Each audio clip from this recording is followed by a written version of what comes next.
¿Qué pasó en Libia, por ejemplo? Usaron contra Gaddafi. Yo escuché decir, ¿no?, que la democracia. Ahora, ¿cómo está Libia? Ustedes están mucho más informados. Después de la invasión e intervención a Libia, ¿cómo está? Yo que tengo un recuerdo, una vez estamos en la cumbre de jefes de Estado, Europa y América Latina, cuando Zapatero estaba de presidente. El presidente Zapatero le digo, ahora, ¿quién se ha adueñado del petróleo libio? Esa vez había pasado la intervención militar a Libia. El presidente Zapatero me dice, no me diga, pregunte eso, pregunta a expresidentes, a los presidentes europeos, me muestra. O sea, las intervenciones para adueñarse los recursos naturales. O sea, amenaza de intervención a Venezuela no es por Maduro, no es por la revolución bolivariana de Venezuela, sino es por el petróleo libio. Que se une al pueblo venezolano. Es justamente que no quieren perder su soberanía política ni económica. No, esa es la lucha de los pueblos. Muchas gracias.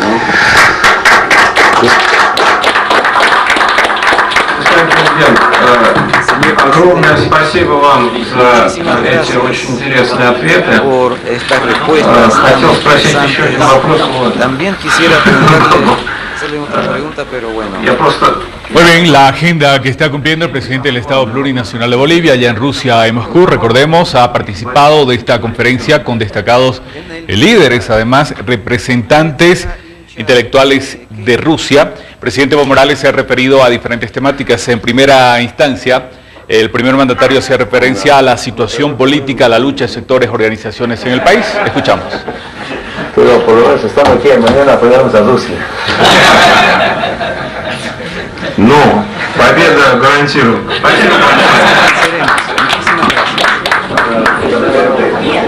Muy bien, de esta forma entonces el presidente del Estado Plurinacional ha participado de esta conferencia y lo decíamos al inicio de esta conferencia, el presidente hacía una rememorancia de la situación de Bolivia. Es importante destacar, decía el primer mandatario, la liberación social, política y económica de Bolivia. También hacía referencia a la refundación de Bolivia, ahora Estado plurinacional, pero también a esta Agenda 2025, la Agenda del Bicentenario, decía el primer mandatario. Es una agenda que contempla diferentes parámetros, entre ellos tiene que ver con hidrocarburos, minería, industrialización, además del tema energético.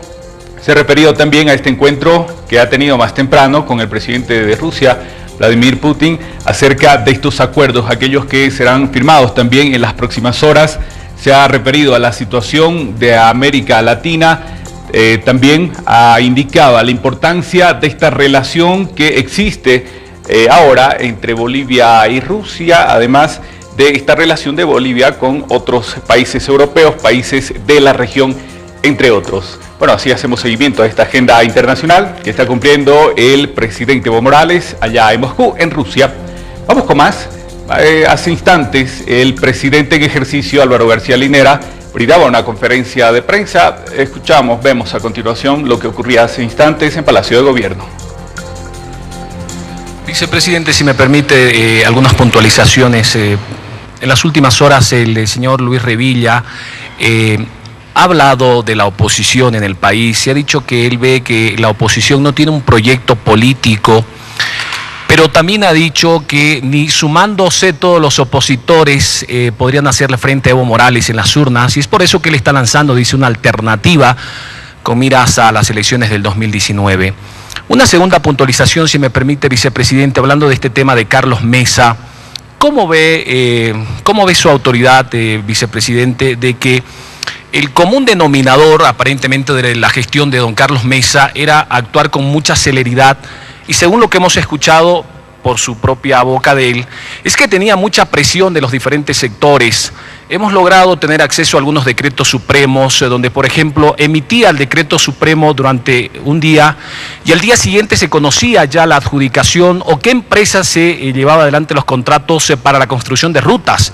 Y en este caso hemos logrado establecer, por ejemplo, contratos con Camargo Correa, Odebrecht e incluso con la empresa Queiroz Galbao. Él ha dicho que se daba con celeridad estos decretos por la presión que tenía de las regiones. Pero hablando también de Carlos Mesa y este tema de Quiborax, hay un informe de diciembre del año 2004 de su propio canciller, el señor Juan Ignacio Siles del Valle, que reconoce que el decreto de expulsión de Equivorax es ilegal, pero dice que el decreto se emitió por la presión que vivía el gobierno de Carlos Mesa de aquel entonces por parte de los cívicos de Potosí. ¿Qué opinión le merece esta forma en la cual se gobernó, se podría decir, bajo presión durante esta gestión de gobierno? Lo primero que se nota que usted está informado de los temas. Yo lo valoro. Eso tiene más información que yo. Y lo voy a anotar, y me anoto y aprendo de ustedes. Y eso es bueno. Yo no conocía este decreto, no lo había oído hablar, quizás el procurador debe conocerlo, pero yo no lo había visto, sobre este comentario que hizo el ex canciller Juan Ignacio Siles, ¿no? No conocía esa, pero reafirma lo que dije al inicio, cuando me preguntaron, una de las compañeras me preguntó qué opina de que se pagó a un chileno, y le dije, lo central es esto. Lo central es de que no se procedió de la manera que se debía. El Estado tiene una normativa y tiene que usar la normativa que tiene para cumplir sus objetivos. Por ejemplo, nacionalizar, recuperar recursos naturales, hay una normativa. Si uno quiere cambiar la normativa, lo puede hacer. Se cambia la normativa y luego se procede, pero no al revés. Él procedió cambiando la normativa. Y eso es, por supuesto, ante cualquier tribunal internacional muy irregular. Y claro, no es un justificativo decir que uno procede bajo presión para con eso justificar y decir, bueno, como había mucha presión del Comité Cívico de Potosí, tuve que hacer una cosa de manera mala. No, ese es un gran error. Uno, cuando es gobernante, tiene que tener el suficiente aplomo como para tomar decisiones que no le hagan daño al país. Por mucho que le estén presionando a uno, uno no puede actuar nunca como gobernante, ni en función de presiones políticas, internas o externas, ni en función de cálculos electorales. Es el peor consejero. Tomar decisiones por cálculo electoral te aumenta votos hoy, mañana te quita 10 veces esa cantidad de votos. Tomar decisiones que tienen que ver con el Estado boliviano y sus recursos, por una presión política, siempre es una falta de personalidad, una falta de autoridad, y uno dice, señor, ¿usted vino a gobernar o vino a ser un títere de quien grita más fuerte? Entonces, yo creo que este justificativo de decir, tuve que hice ese decreto porque me presionaban, es simplemente una muestra de este carácter endeble, gelatinoso, de las personas que estuvieron en ese tiempo para tomar decisiones. Entonces, vuelvo a decir, nada justifica un error que le ha costado al país tanto dinero. Nos ha costado pagar esos 42 millones. Con eso podríamos haber hecho un hospital de tercer nivel. Nos cuesta. No hemos querido pagar, hemos jalado la pita hasta el último minuto para no pagar esos 42 millones. Pero hemos tenido que hacerlo. Encima los chilenos, a un país que le debe tanto a Bolivia, tenerle que pagar, molesta, duele, pero no había de otra, porque era una sentencia de un tribunal internacional y nosotros tenemos que respetar las sentencias de tribunales internacionales, porque estamos en un juicio ante un tribunal internacional, un juicio decisivo para Bolivia, el mar. Entonces no podíamos decir, a este tribunal le hago caso para lo que me conviene, a este tribunal no le hago caso para lo que no me conviene. No. Si hemos decidido, vamos a acatar lo que digan los tribunales, para bien o para mal hay que acatar.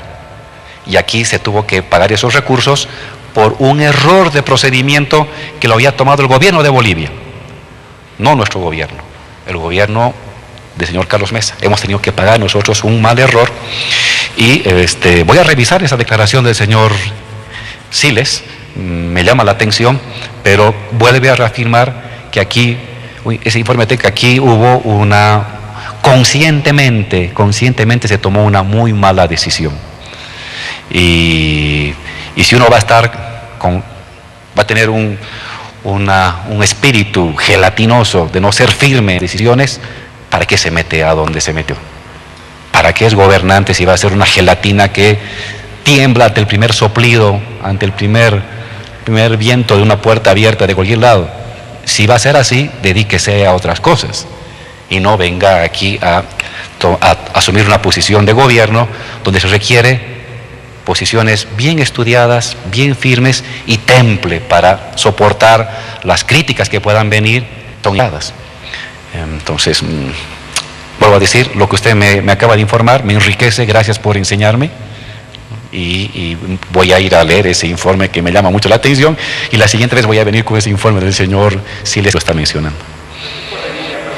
Respecto a Revilla, claro, lo que pasa es que la oposición está cometiendo un gran error político. Su único objetivo como políticos es que no esté Evo.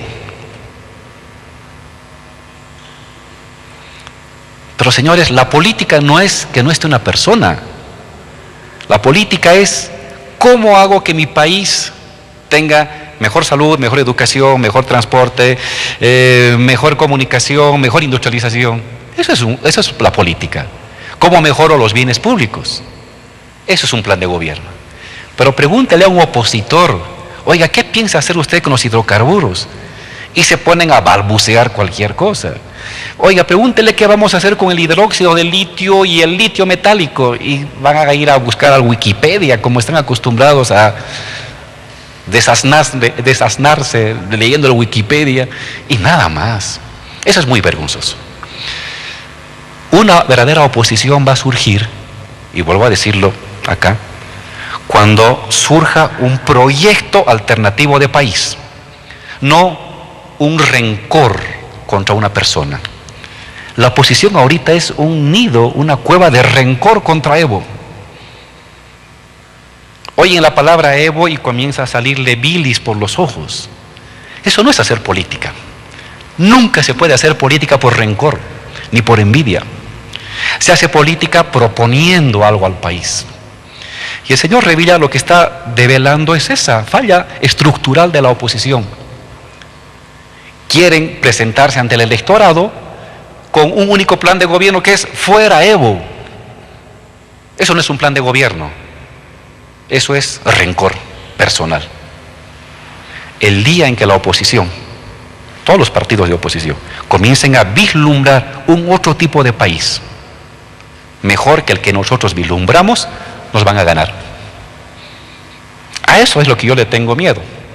Algún día que la oposición aparezca en un debate público con proyectos de país fuertes, sustentables, creíbles, viables, y nosotros nos quedemos con propuestas congeladas. Ese momento fue el momento del ocaso del MAS. Pero cuando usted tiene en el escenario un MAS que tiene un conjunto de planes, la Agenda 2025, industrializar, carreteras, salud, muchas cosas pendientes, y una oposición que dice no Evo, no Evo, no Evo y no Evo, está claro que la victoria es nuestra. Está claro que la victoria es nuestra. ¿Cómo hemos ganado el 2014? De esa misma manera, con una propuesta de país. ¿Qué se puede mejorar? Pues, toda la vida. Una propuesta de país. La oposición era nuevo. Ahora repite el mismo error. Se van a juntar por nuevo. Y como decía muy bien ahí el señor Revilla, no basta sumar las oposiciones para tener una propuesta. En política se gana proponiendo cuestiones de bienestar colectivo, de gestión colectiva, y no se gana exhibiendo el odio a una persona, un odio así irrefrenable, incontrolable hacia una persona. Entonces, yo también coincido. En tanto la oposición no sea capaz de formular un proyecto alternativo de país en economía, en política, en Estado y en sociedad, el MAS va a seguir ganando. ¿Cuándo la oposición va a ser seria y preocupante? Cuando tenga un proyecto de país. Hoy por hoy, lo único que saben decir es no. Bolivia dijo no. Eso lo repite un niño de 1 año y 8 meses.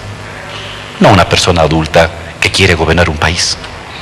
No un partido político que quiere conducir un país. Entonces, este es el gran problema y yo creo que ahí ha sido... Revilla es opositor, pero es un opositor inteligente. Se da cuenta de su debilidad. ¿Qué es la mejor forma de superarla? Yo creo que eso va a costar. Yo había calculado, no sé, en las conversaciones con ustedes, acá en Palacio, dije, el año 2010, yo calculo que quizás en unos 5 a 8 años va a surgir un proyecto alternativo. Han pasado esos 8 años y no es cierto. Quizás hasta el 2025 debería surgir un otro proyecto de país, opositor. Pero hoy por hoy, en estas semanas, en estos meses, en este par de años, no va a surgir. Y encima se siguen revolcando en su odio. Usted se fija, es un odio terrible. Y se revuelcan y se bañan y se rebañan y se frotan en un odio sin ningún tipo de proyecto y de propuesta alternativa. Y eso, con eso no van a ganar elecciones nunca. Con eso no van a ganar elecciones. Entonces está claro que Evo va a ser nuevamente presidente el año 2019, porque es la única persona que trae en las espaldas un proyecto positivo para los bolivianos. Buenos ¿Listo, días. mis compañeros? No, una consulta más, por favor. Quería hacer, recuerdo, con referente a la ONU Mujeres, ha pedido, ha exhortado al Estado boliviano a que pueda prevenir, sancionar y erradicar la violencia contra las mujeres que son autoridades. En 4 meses se han registrado 65 casos de acoso político. ¿Está fallando las leyes? ¿Qué está sucediendo? ¿Qué va a hacer el gobierno en esta situación? Gracias. No, yo aquí le vuelvo a repetir el dolor que arrastro como persona, como padre, como funcionario público, de la terrible dimensión de la violencia intrafamiliar y social contra las mujeres. Es vergonzoso. Los índices de violencia con las mujeres que se dan en Bolivia es vergonzoso. Hemos hecho buenas leyes, están ahí las leyes, en coordinación con sociedad civil, con todo el mundo. Se están creando los mecanismos coercitivos, pero está claro que esto es un proceso lento, porque esta violencia la arrastramos de décadas, o quizás de siglos. Y ahí no podemos ser cómplices. A mí me da miedo. Me da miedo que, como mi hija, muchas hijas de las personas que nos rodean, accedan en su niñez y en su adolescencia a una sociedad profundamente violenta contra las mujeres. Hay que combatir eso. Está la ley, más recursos para los mecanismos coercitivos de la policía y la justicia, pero también somos nosotros. Somos nosotros. Es la persona que me está viendo, es el camarógrafo, es usted como periodista, que tiene que ser intransigente con el menor atisbo de violencia contra niños, niñas, personas políticas, profesionales, amas de casa, vendedoras, que veamos cotidianamente. A veces lo convertimos en burla, y la burla es una forma de complacencia y de tolerancia. Hay que romper con eso. Tenemos que reeducarnos, no solamente vía las leyes y la coerción, sino reeducarnos como sociedad civil. Entonces, usted me está dando un dato terrible. Está la ley, hay que sancionar, hay que enjuiciar, debe haber una sanción rápidamente y no importa de qué partido sea, en qué nivel administrativo del Estado se encuentra, ser implacable contra eso.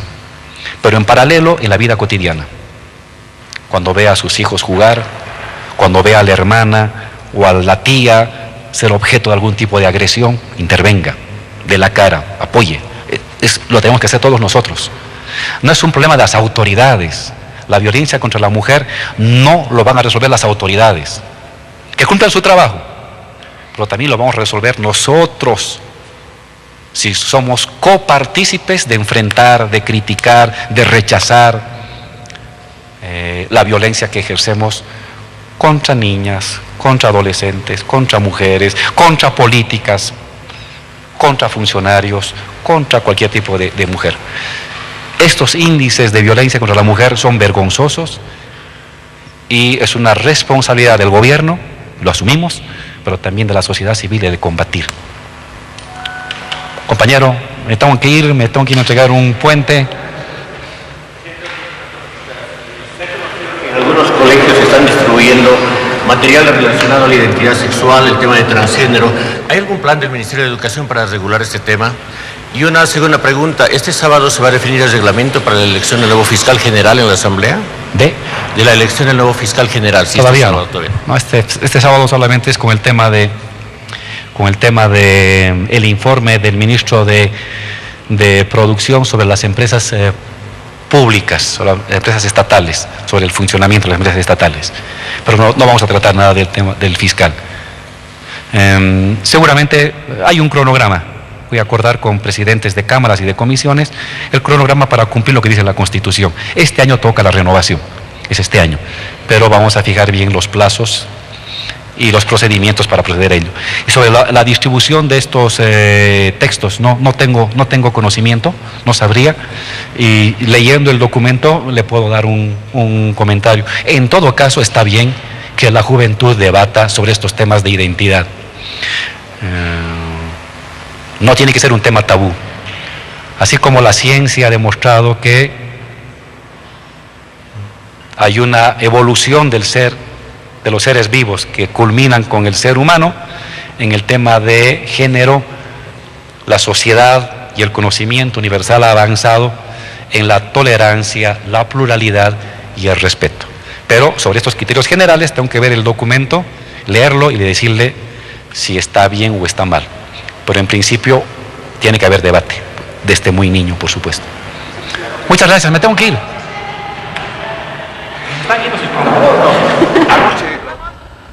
La conferencia de prensa que brindaba hace instantes nada más, allá en Palacio de Gobierno, el presidente en ejercicio, Álvaro García Linera. Bien lo decía el presidente en ejercicio, tiene agenda que cumplir allá en Luribay, en directo. Vamos con Pablo Tabel para conocer detalles. Está justamente llegando el presidente en ejercicio hasta esta zona, hasta este sector. Hoy se entrega un puente vehicular. Pablo Tabel, adelante. Gracias, Jimmy, amigos de todo el país, muy buenos días. Así es, hasta aquí es la llegada del presidente en ejercicio Álvaro García Linera, quien hoy va a inaugurar el puente Callabiri-Bambaru, por supuesto, con una inversión de 2.164.959 bolivianos. Por supuesto, es histórico para la comunidad en el municipio de Luribay. Este puente va a beneficiar a más de 560 habitantes que se han venido desde las comunidades colindantes a Bambaru, Callabiri.